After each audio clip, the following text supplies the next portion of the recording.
Bienvenue sur Africa 24 dans cette nouvelle édition de l'Africa Tonight. Au sommaire de l'actualité en Côte d'Ivoire, une vingtaine de partis de l'opposition ont fait bloc contre le référendum sur la Constitution. Ce rejet intervient à quelques mois de ce scrutin voulu par le président Alassane Ouattara. Et dans les consultations nationales sur la réconciliation en Guinée, le rapport final du comité de réflexion est désormais entre les mains du chef de l'État. Il porte sur les enjeux et les défis à relever. Les Gabonais s'acheminent peu à peu vers l'élection présidentielle fixée au 27 août. D'ici là, les tractations se poursuivent et le Parti pour le développement et la solidarité a choisi son candidat et ce sera le chef de l'État sortant, Ali Bongo Ondimba. En Côte d'Ivoire, pas moins de 23 partis politiques ont indiqué leur rejet de la réforme sur la Constitution voulue par le chef de l'État, réforme qui doit faire l'objet d'un référendum à la fin de l'année. Ces partis de l'opposition, dont le Front populaire ivoirien, disent craindre que cette révision n'entraîne une déstabilisation du pays qui se remet à peine de la crise de 2010-2011. On écoute le président de l'Union des sociodémocrates, Henri Niava. Il y a trois choses que nous pouvons vous dire. Le peuple ivoirien a entendu dire par le président de la République qu'il souhaitait doter la Côte d'Ivoire d'une nouvelle constitution. En soi, ce n'est pas une mauvaise nouvelle. Mais après cette déclaration, le président de la République nous a annoncé la démarche par laquelle il entendait doter le peuple de cette nouvelle constitution. Nous disons que, dans un premier temps, il est curieux que le président de la République veuille, lui, en tant que responsable national du gouvernement, doter le pays d'une nouvelle constitution parce que c'est le peuple qui se donne une nouvelle constitution. Cette nouvelle constitution ne peut pas être le fait du prince. En plus, il a indiqué avoir mis en place un comité d'experts. Ce comité d'experts va donc recueillir, comme il nous l'a annoncé, des propositions retirées des consultations que lui, le président de la République, fait. Et nous constatons que, en l'espace d'un mois ou de 2 mois, les consultations seront bouclées et les experts auront 1 mois pour rédiger la Constitution. Avouons que la démarche est suspecte. Les règles mondialement connues, écrites ou non écrites, sont forcément des règles consacrées, celles qui concourent à la révision constitutionnelle ou à l'écriture d'une nouvelle constitution. Alors, le peuple dans cette démarche, qui se sent mis à part, qui se sent rejeté et qui devait jouer le premier rôle dans cette affaire constitutionnelle, décide, par la voix des partis politiques que nous sommes, de rejeter la démarche du président de la République. Et la commission provisoire chargée depuis 2011 de mener la réflexion sur le processus de réconciliation nationale a remis ce mercredi son rapport final au chef de l'État. Les opérations ont abouti à près de 5000 enquêtes qui constituent un panorama des enjeux et des défis en lien avec le traitement du passé du pays. Un reportage d'Emmanuel Bilimo, notre correspondant en Guinée. Voici le document qui contient les avis des Guinéens sur le processus de réconciliation nationale à engager prochainement dans le pays.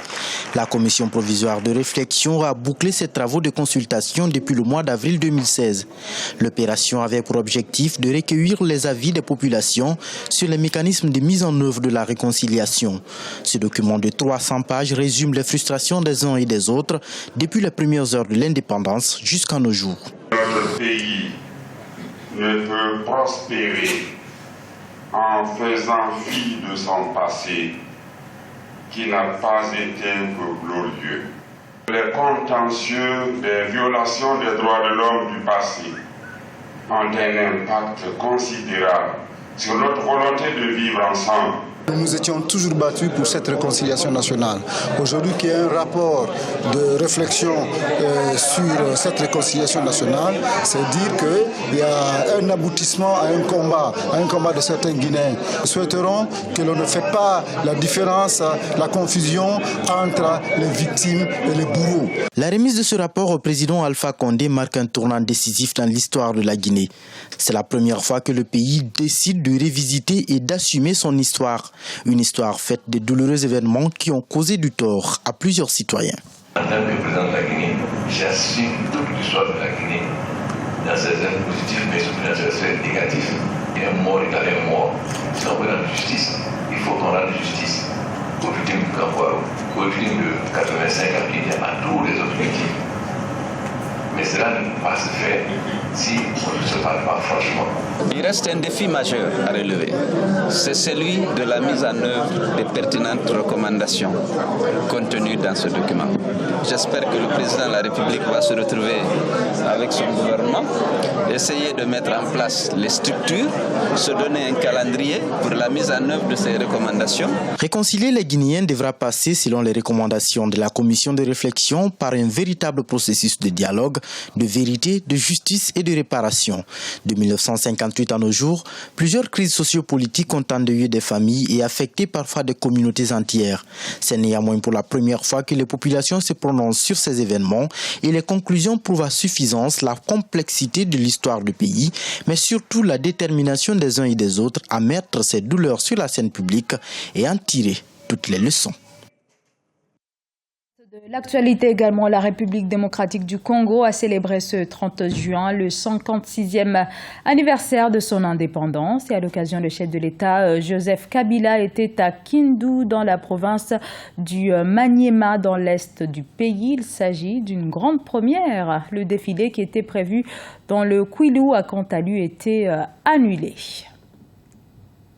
L'élection présidentielle approche au Gabon. Parmi les candidats déjà déclarés, le chef de l'État sortant, Ali Bongo Ondimba, qui fera face notamment à d'anciens cadres du Parti démocratique gabonais. Sur place, les accords se dénouent et d'autres se nouent. Le PDS vient de réaffirmer une nouvelle fois son soutien au président sortant. Un choix décrié au sein de l'opposition. Un reportage de Douglas Ntoutoum.